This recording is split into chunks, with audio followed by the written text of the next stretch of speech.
Hello, my name is Simon. YouTube channel name Strange Lightbulb. I'm just going to be starting a new series today where I'm going to be reviewing Doctor Who seasons, primarily the classic seasons. And why is my opinion important? It's not. Let's be honest here.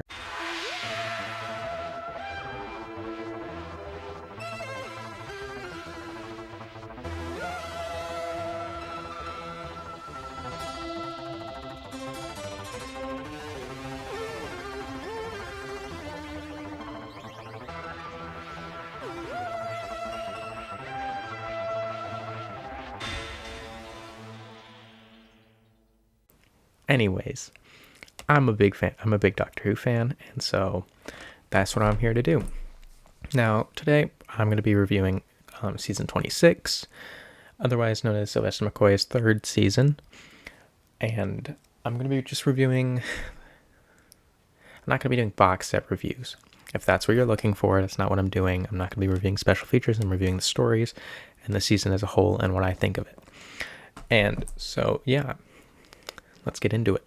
So, season 26, the last season of Doctor Who, classic Doctor Who, but this only has 14 episodes, and like all the other Sylvester McCoy seasons, it's only 4 stories per season. Hi, this is Editor Simon here, just to quickly chime in and say you guys should definitely hit the like button, subscribe, and hit the notification bell so you never miss a video. Alright, back to the video. I am a big Sylvester McCoy fan, definitely one of my favorite doctors. I got to actually meet him back in November. Insert picture here. And yeah, this is getting a bit longer intro than I was expecting, so let's get right into it. Okay, to start off, I'm going to review each story. So starting off with Battlefield. I'm not a big fan of Battlefield. It has its moments that are nice. But like I do like part 4 quite a bit. I like it when that blue monster guy shows up. He's pretty cool. But as far as side characters go, and the main villain of Morgaine, I believe her name is, I think the whole episode's kind of a little too silly for me, which is really saying something in classic Doctor Who, because there are quite a bit of episodes that are very interesting, let's just say. And so yeah, Battlefield, I really like the dynamic between the Seventh Doctor and Ace. I am a big fan of that Doctor companion duo. I do like that Bessie showed up again. I'm not a big Third Doctor fan, but it was nice seeing Bessie. And I think the new Brigadier is really cool. I think she's a pretty awesome character. Big fan of her. But as far as the story goes, I think it was just kind of I wasn't a big fan. I thought it had some pretty laughable special effects moments, which like there was this one bit that I do remember. I think it was like a grenade or a bomb or something, and then one of these like knights or something kind of flew in the air, and it was really poorly done. And I thought it looked pretty not great. I don't want to be too harsh on them because I really like Sylvester McCoy, and I really like just his era. Big fan. But Battlefield is definitely pretty low on my Sylvester McCoy stories list. Next up, we have Ghostlight. Quite the opposite of Battlefield. Ghostlight is one of my favorite classic Doctor Who episodes, stories, whatever you want to call it.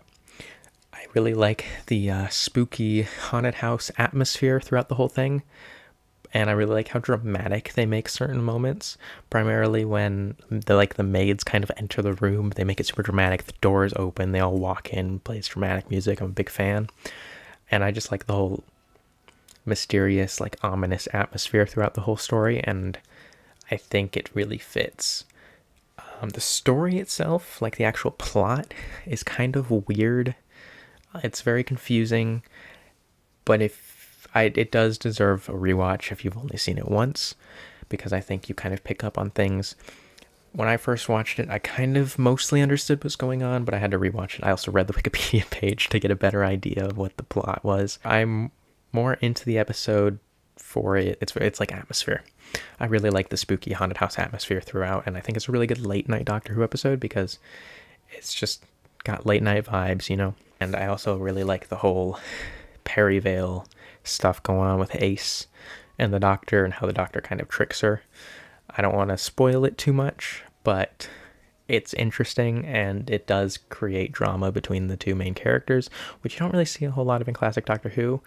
But I do like when you get kind of character conflict, like conflict between the Doctor and the companion. I think it's really interesting to watch, and I think Ghostlight definitely has some moments in there that do that pretty well. And now, speaking of character conflict, next up we have The Curse of Fenric, one of the other stories that I would definitely put really high on my classic Doctor Who story list. It's definitely one of my favorites. Curse of Fenric. I really like Curse of Fenric. It's really good. I don't really have a whole lot to say about it. I think the plot's cool. I really like the whole Dr. Fenric, like, dynamic, because it's kind of like the Doctor has dealt with Fenric before, but Fenric kind of comes back. The whole, like, chess bit at the end is really interesting to watch, and the ending is definitely a top tier scene of classic Doctor Who, with the Doctor kind of manipulating Ace, and it ends up being, it's really awesome. I love all the vampires, kind of like water vampires. It's weird, but it's interesting. And the aliens, I don't remember what they're called, like the blue things, but they're cool, I guess. I don't know. Curse of Fenric's really good, definitely worth a watch, highly recommend. Takes place on like a World War II war base or something like that, and I really like it. It's like a very mysterious kind of episode, and I'm a big fan of Curse of Fenric. Lastly, we have Survival, mostly known for being the last classic Doctor Who story to ever be aired, and I do think it's a fitting end for Doctor Who because it has the Master in it. Master's pretty cool. And then it does have like a final showdown between the Master and the Doctor. Very 80s, like late 80s with like the motorcycle stuff. And I think Survival is kind of it has moments I really like, but it also has moments that I find kind of not great. Like, I think part one's kind of boring. The only thing that really carries it for me is the Doctor and Ace. Survival's really interesting. The whole like cheetah thing is kind of weird, but I think it has its moments. And when Ace is like turning into a cheetah, that's interesting to watch.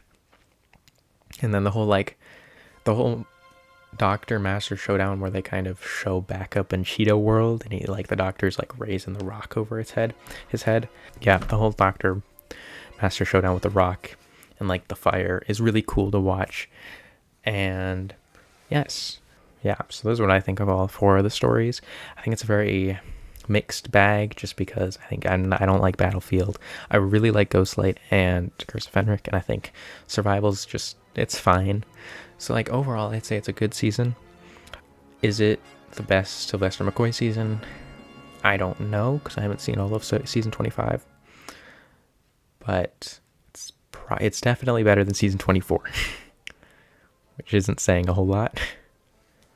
But it's a really good season. I wish they continued after season 26, because I think season 27 would have been really interesting. But anyways, this is a review season 26, so we're just going to move on from that. You can look up information about what would have happened if you wanted to. I'm not here to give you all that. I'm just here to review this season. So overall, I give it like a 7 out of 10, 8 out of 10. I'll give it an 8 out of 10 because it's Sylvester McCoy. Yeah, I think it's a pretty good season. I'd recommend it. I think every story is at least worth a watch, like a one-time through watch, but Ghostlight definitely deserves a second watch. Curse of Fenric, I mean, you'll be rewatching that all the time because it's really good. And Survival. I mean, not much to really say about it. It's the last Doctor Who story. It's got cheetahs in it. It's about it. Well, that's the video. That's my review. If you enjoyed, make sure to like and subscribe. Comment down below your take on the season. If you are a fan, if you're not a fan, if you disagree with me about anything. A lot of people might disagree with me about Battlefield because like lots of people don't like it, but there are also a lot of people that are diehard Battlefield fans, and if you're one of them, you know I'm talking about you. And props to you for really liking it. I'm not a fan, but all power to you. Yeah, hope you enjoyed.